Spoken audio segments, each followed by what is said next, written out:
So the idea is you'll hear a bit from me, setting some context and a few thoughts about how I'm just going to say dialogue helps to deliver decisiveness, but there are things that get in the way, of course. And then Klaus and then I'll hand back to Klaus, and Klaus will share a couple of practical tools. And I will also share one as well. So we really hope you come away from this webinar with some new insights, but also some practical things you can do. And I'm just going to start by saying this topic, this challenge around elevating decision making is really on my own radar. So just last week, I was working with a leadership team. There were not just, there was another layer of the organisation present in the room. So I think there were about 18 people. And there were decisions that needed making. And we had one day.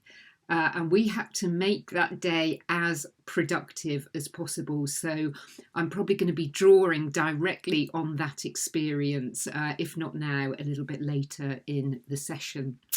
And I'm also going to be drawing on some research by an academic called Denise Rousseau. I heard Denise talk a few years ago and I was really impressed with the quality of her thinking.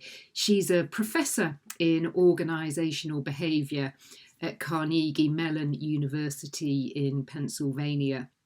And some of her work is about how leaders and managers can increase the odds of success in their decision making using insights from science and an evidence-based approach. She's been looking at decades of research into decision making, and the overall finding is about half of organisational decisions fail to achieve their goals.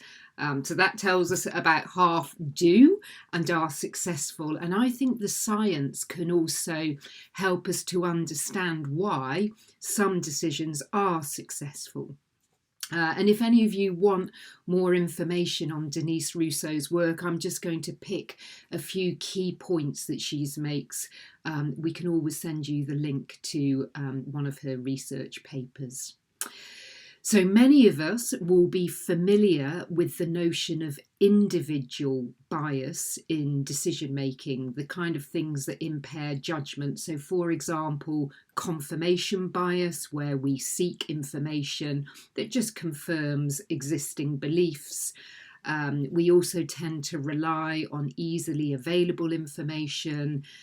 We have cognitive limits that introduce errors. We get information overload. And of course, all of that impairs decision making.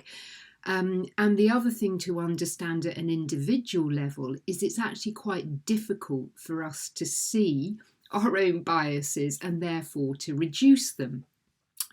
There's some good news coming, but I just first of all want to acknowledge that organisational decisions are somewhat different to the decisions that, for example, an individual doctor or clinician needs to make. As many of you will be familiar, organisational decisions are more complex. They often involve a greater degree of uncertainty.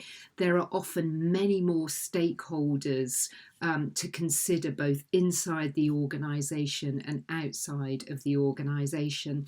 And there are biases at a collective level as well. So, for example, a team making a decision is often pays less attention to the impact on certain stakeholders if they think those stakeholders are going to be overly critical of the decision or make the decision more complicated.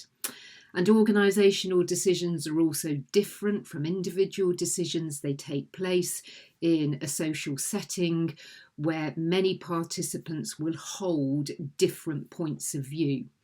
The good news is, though, that under certain circumstances, groups and teams can act in ways that actually de-bias organisational decisions, and that's a term I've borrowed directly from Rousseau, this notion that through good quality dialogue, certain processes and practices, we can debias a decision and therefore improve its effectiveness. And of course, there are successful organisational decisions. NASA put a man on the moon, smallpox has been eradicated, the COVID-19 vaccinations did get rolled out across the world. So how do we unpack and understand what contributes to successful decision making, not only reduce the likelihood of poor decisions being made? And one of the things to understand is actually it's easier to see biases operating in other people than it is to see our own biases. And that's where being in a social setting can actually be helpful.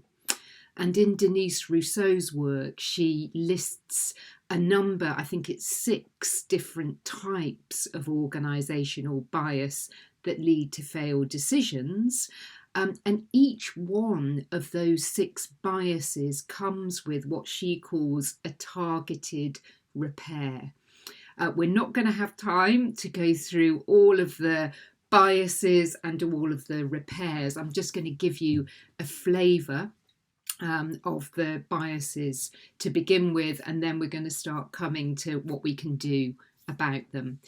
So some of the things that scupper organisational decisions is solving the wrong problem.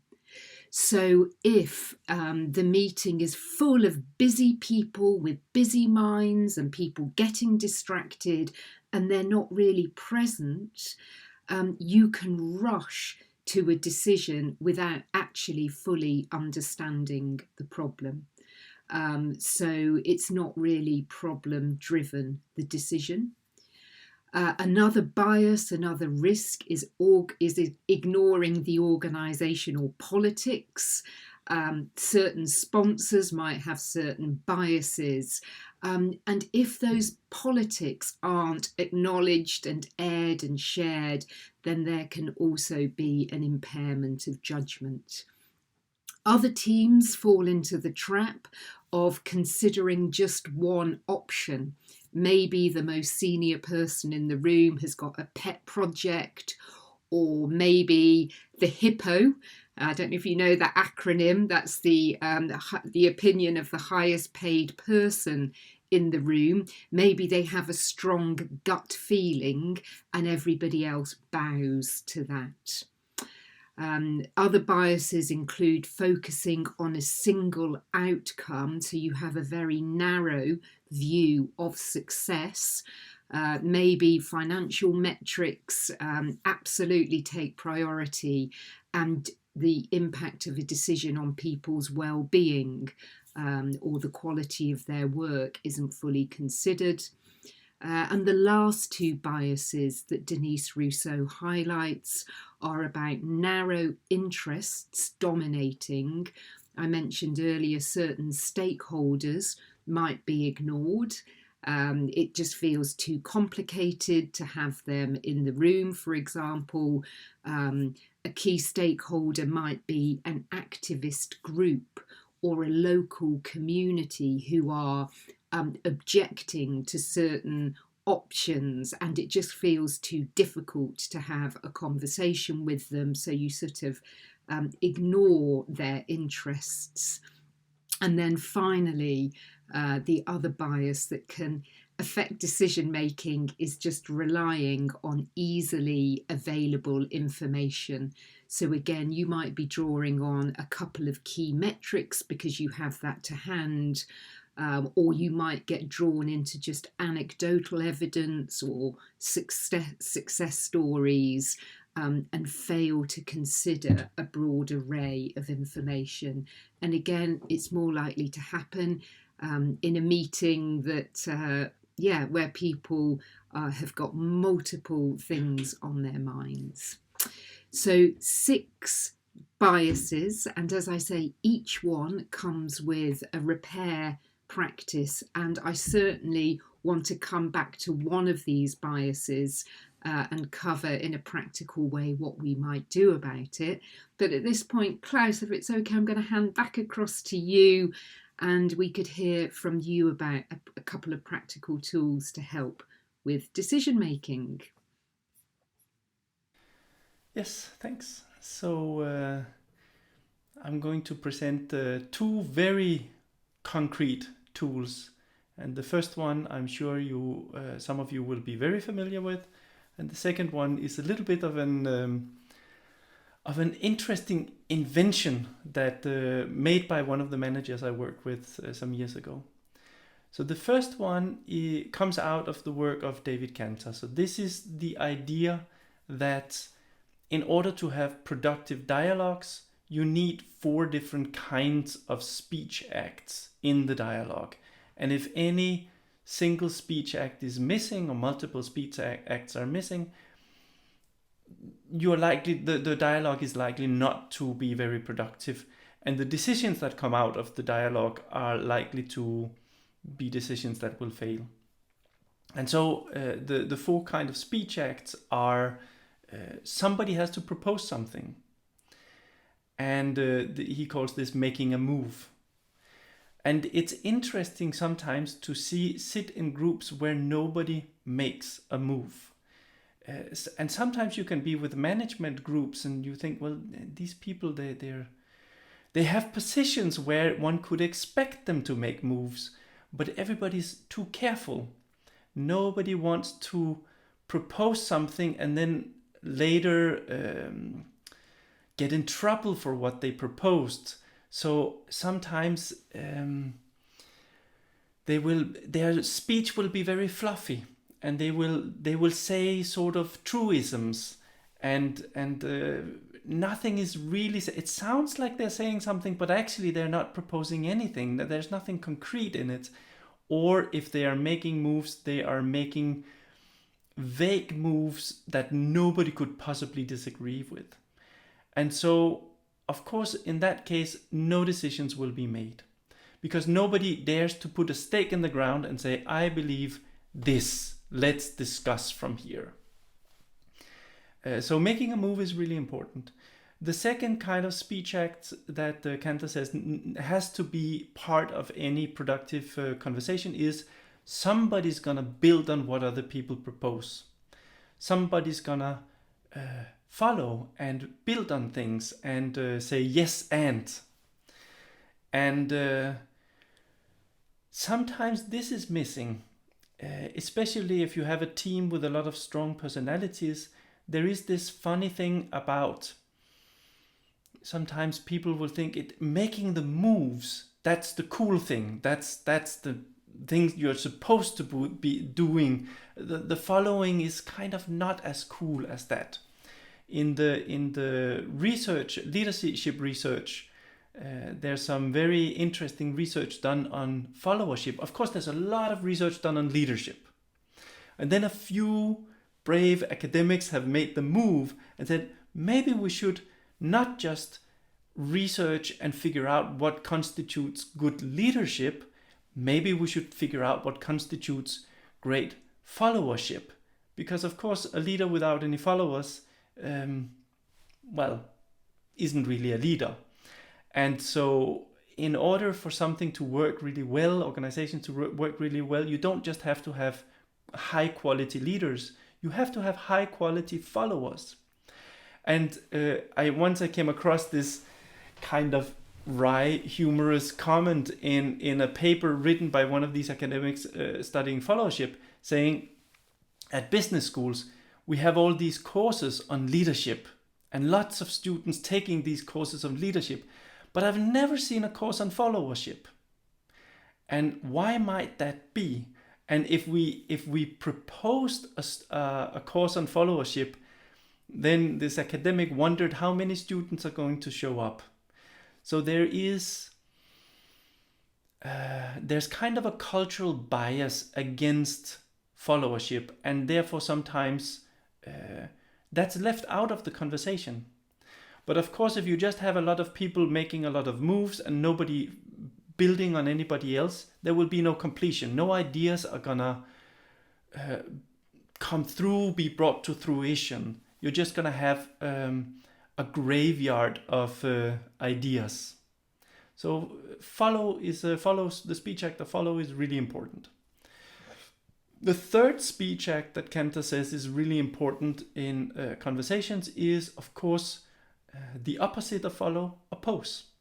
So when people make moves, somebody has to challenge those moves. It's very unlikely that the first move that is being made is a really, really good one. That would be incredible, especially what Sarah was talking about with the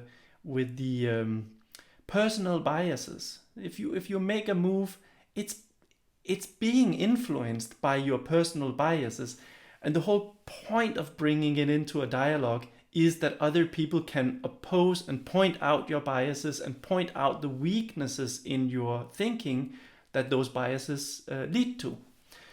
So that will only happen if people oppose what is being proposed. So opposing is really, really important.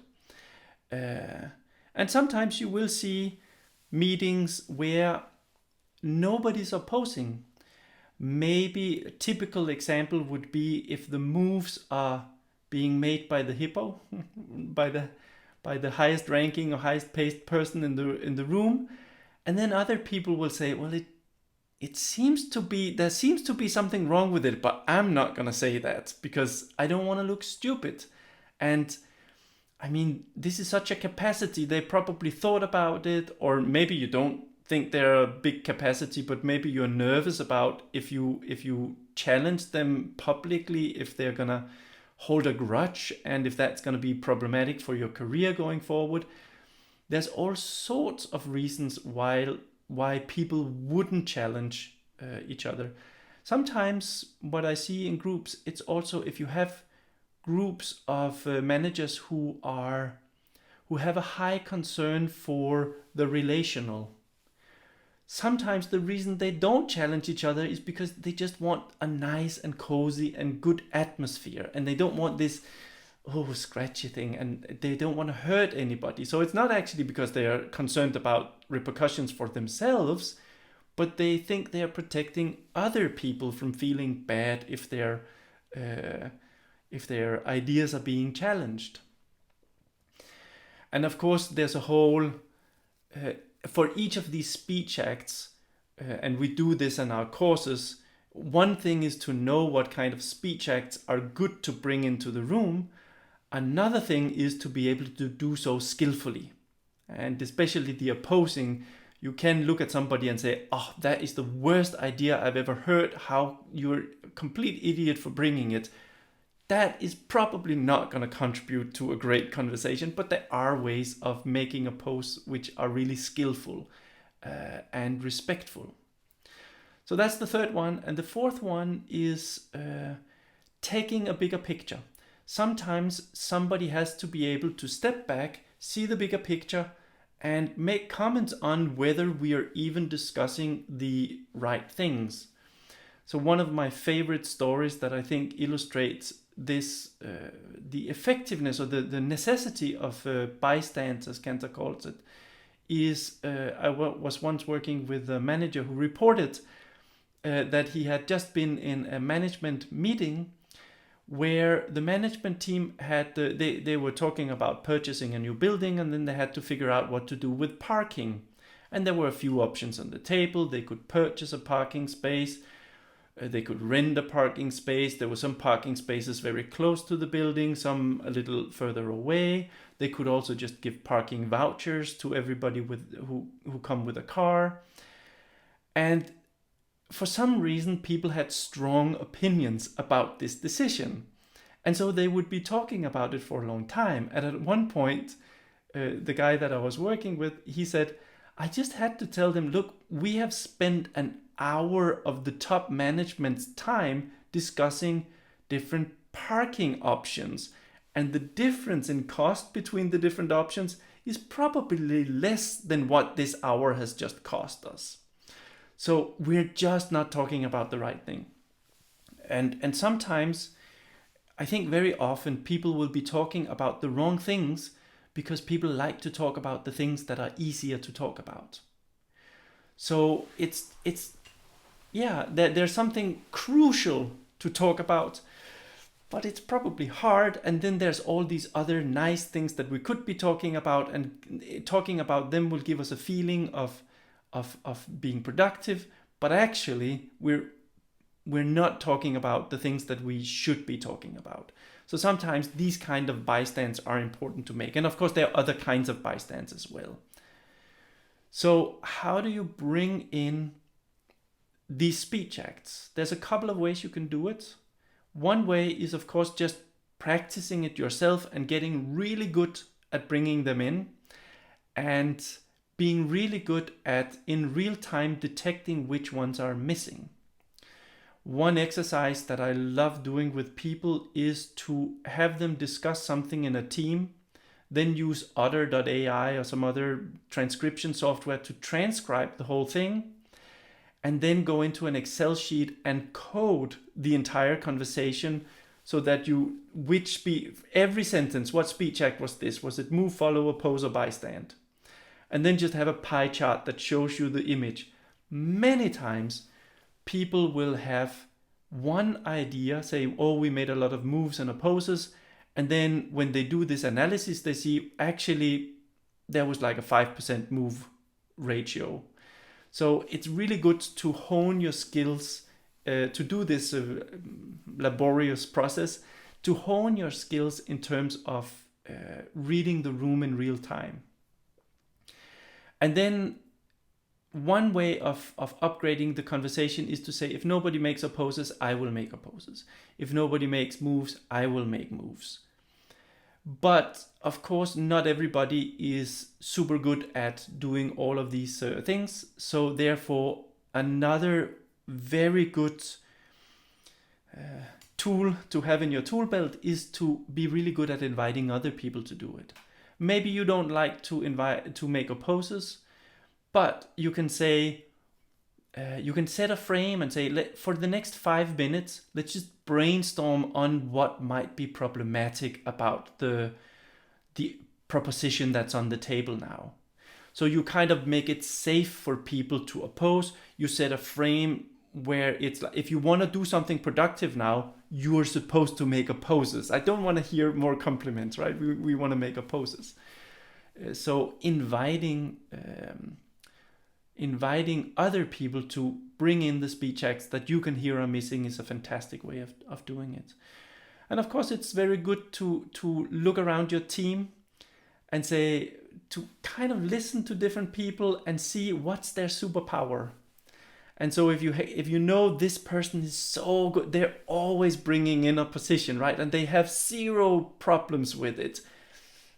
Let's bring them to the meeting. So sometimes the composition of the people you invite to the meeting, you can think about, is this going to be a group where it's likely that all 4 speech acts are present?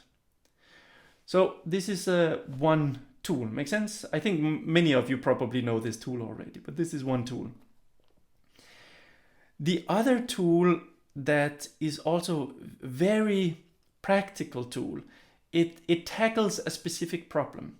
And that's the problem if you build a culture of dialogue. People will come to expect dialogue. They will come to expect that when you have a conversation, you will have a real conversation where everybody can voice their opinion and something will come out of it. And sometimes that can lead to you discussing the wrong things in the meetings. Or you might come to the meeting with an agenda and you know what are the kind of topics where you want to have an actual dialogue. And some of the topics you are actually not interested in a dialogue. And so it's important to make clear to people, because if you present something and people start engaging in a dialogue and then you say, no, I don't want a dialogue. And then you present something else and now suddenly you want a dialogue. That can be very confusing and demoralizing for people, because then it can breed this skepticism. Is this person actually interested in dialogue? Because they shut down the dialogue sometimes. And does that mean that is it just does the virtue signaling when they say they want a dialogue. So it's very important to be very clear about what you could call decision rights and voicing rights. Sometimes people will, you say, for this topic, you have voicing rights. So I want to hear what you think. For this other topic, you have decision rights. You're not just voicing, what you say will actually impact the decision. And of course, there are also topics where you have neither of those. And I remember once I worked with a manager who, and we were working on her capacity to control meetings. She would often have meetings, and then certain there were certain people in the meetings who had certain hobby horses, and she says they always hijack the meeting, and then we end up talking about things that are completely irrelevant, and I want to pool their ideas and do business development in these meetings. It was a fairly small organization.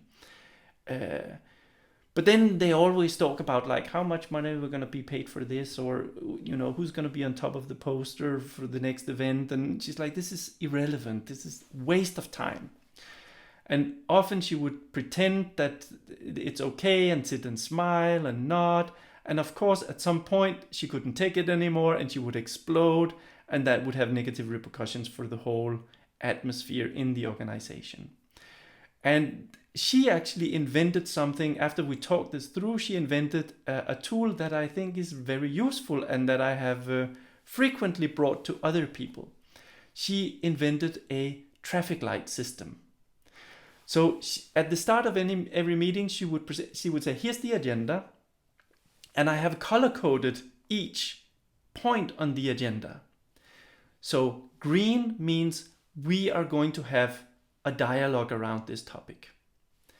Yellow means I'm interested in hearing your input, but we're not going to talk about it. Right? So you have voicing rights, but no decision rights.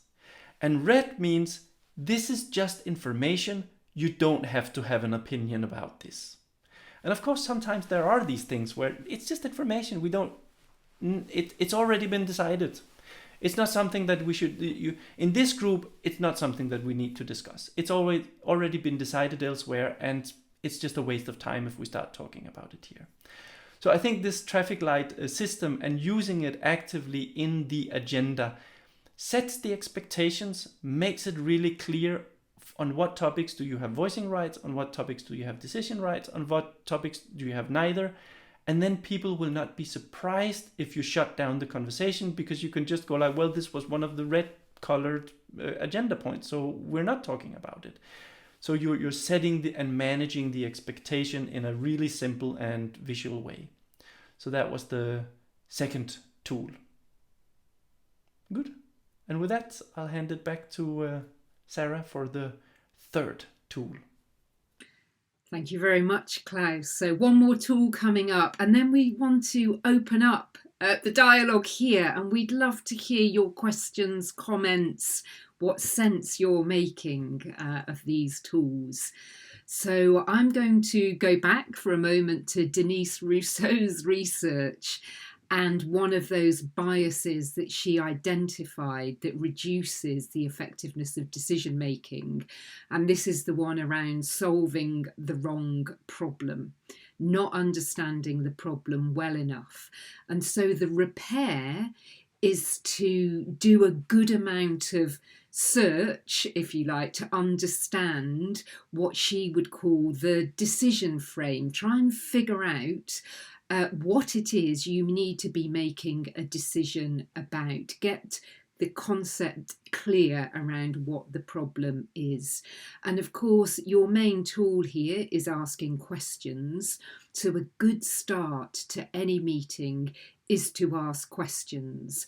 And that kicks off then this search for understanding and getting a clear shared understanding of the problem.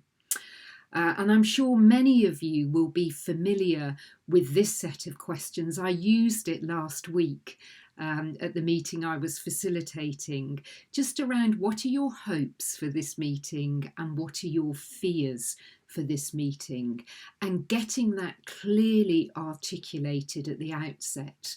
I was co-facilitating the meeting, and the benefit of that was one person could facilitate, ask the questions, bring people in, make sure we heard from everybody, and I could scribe a summary of those hopes and fears, and we kept those present in the meeting.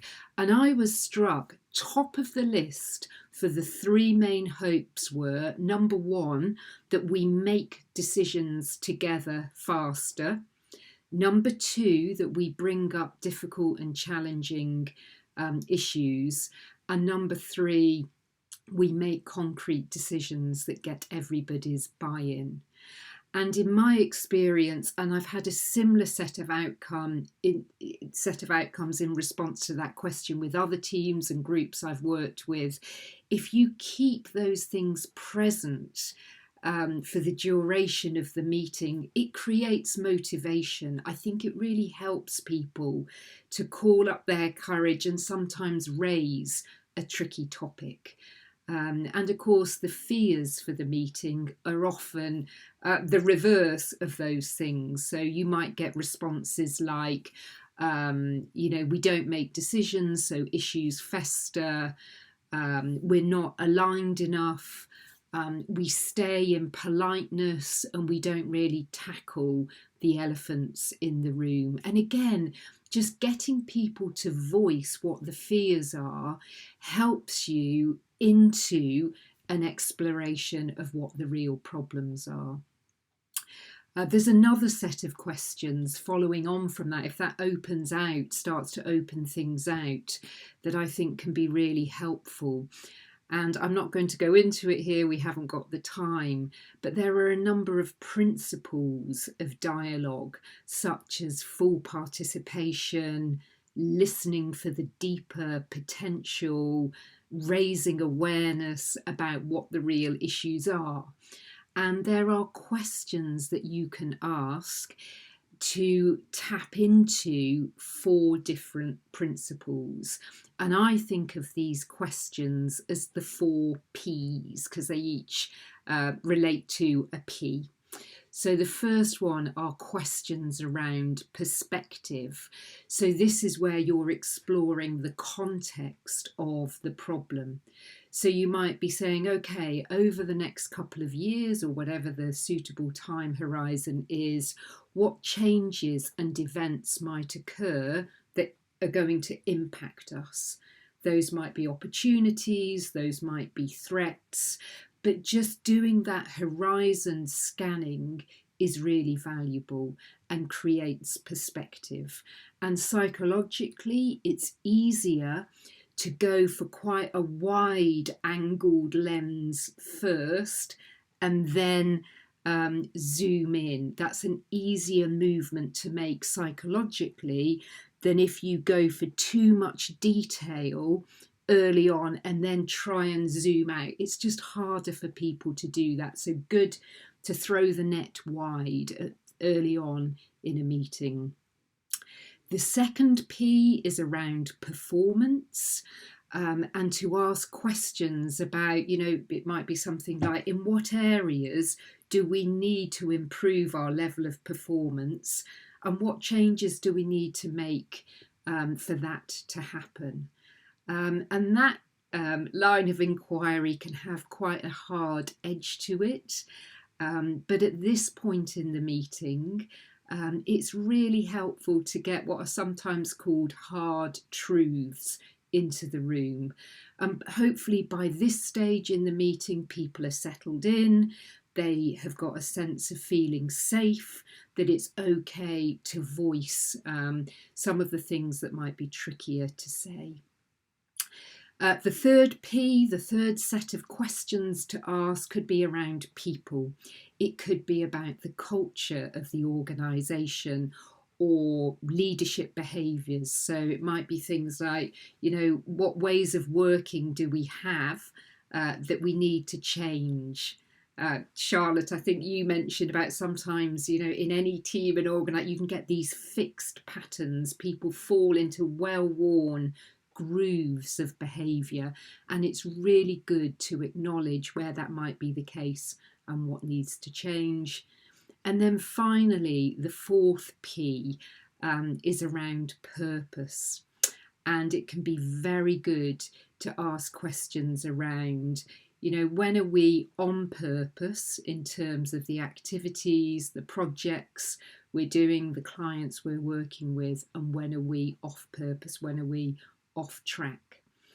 And in my experience, it's possible to cover, if not all four of those dimensions, but, three of them in a meeting like I had last week. And the final very practical thing I want to cover that really helps with decision making is to have an ongoing bank set up in the room. And what I mean by a bank, it is literally a sheet of flip chart paper or a whiteboard. And as the dialogue unfolds, you capture shared insights or actions that are emerging as the dialogue progresses, so that you don't get to the last half an hour or 15 minutes of the meeting and then you're scrambling around trying to translate the dialogue into concrete actions. You've been capturing things as you go along in the bank, and you can spend that last half an hour of the meeting reviewing what you've got in the bank. You can always delete things, you can always update things. And when I'm facilitating a dialogue at this point, I'm often challenging people in the room to make those items on the bank as smart as possible. So specific, measurable, achievable, realistic, time-bound, or at the very least putting names next to actions so that there's a degree of accountability, so people are more likely to follow through on things, and so that all that hopefully productive dialogue you've had translates into a set of decisions and a set of actions. And having those written down with names next to them, having an agreement finally when you'll review the bank, in my experience, really helps a team or a group of stakeholders to elevate their decision making. So the use of a bank, very simple tool, and in my experience, it's made a real difference. So that's quite a lot of input from Klaus and I around biases, how we can improve decision making through using those 4 speech acts, through being clear about decision rights and voice rights, and then really understanding the problem with lots of questions, capturing things through using a bank. And as I said at this stage, Klaus, if you're still happy that we open this up at this stage, and we'd love to hear questions, comments from you. We're quite a small group, so you're welcome to just unmute yourself. And yeah, as I say, love to hear your voice here in response to anything that we've covered. But just to say, it's nice to hear that the different things of what you're taking away, and of course, if you're interested in more of a deep dive, or if then there are different options. Sarah and I sometimes do open courses, and we haven't a date for the next one, but we will. And we also go out into if you want something specifically for your team, then you can also call us. And if you want to be updated on or if you're interested in, for example, participating in the open course, send us a mail, because we haven't decided on the dates yet. So the ones who sort of show interest now, they can have influence on when the dates will be. So we like to do it like that, right? Make it possible, because it's really valuable knowledge. So we really want to make it possible to acquire it. Maybe I could just add quickly, Klaus, to what you've said there, because it's just another possibility that we've done in the past and it's worked really well, is within a single organisation, we've run a dialogue programme for two teams, two intact teams that needed to collaborate better together. So we came in, we did the skill building, and we just looked at not only how the teams were functioning themselves, but how to build stronger bridges through better dialogue, better decision making between two teams. So I'm just putting that out there as another way that we've worked in the past and would be very happy to do in the future. And so it was lovely to hang out with you throughout the lunchtime, and hope to see you around. Tomorrow you'll get a mail with some links to the recording of, not the recording of the discussion, but just the recording of the presentation bit, so that you can rewatch it or pass it on to people who might be interested and so on. So yeah, lovely to see you and hope to see you again. Thank you. Great.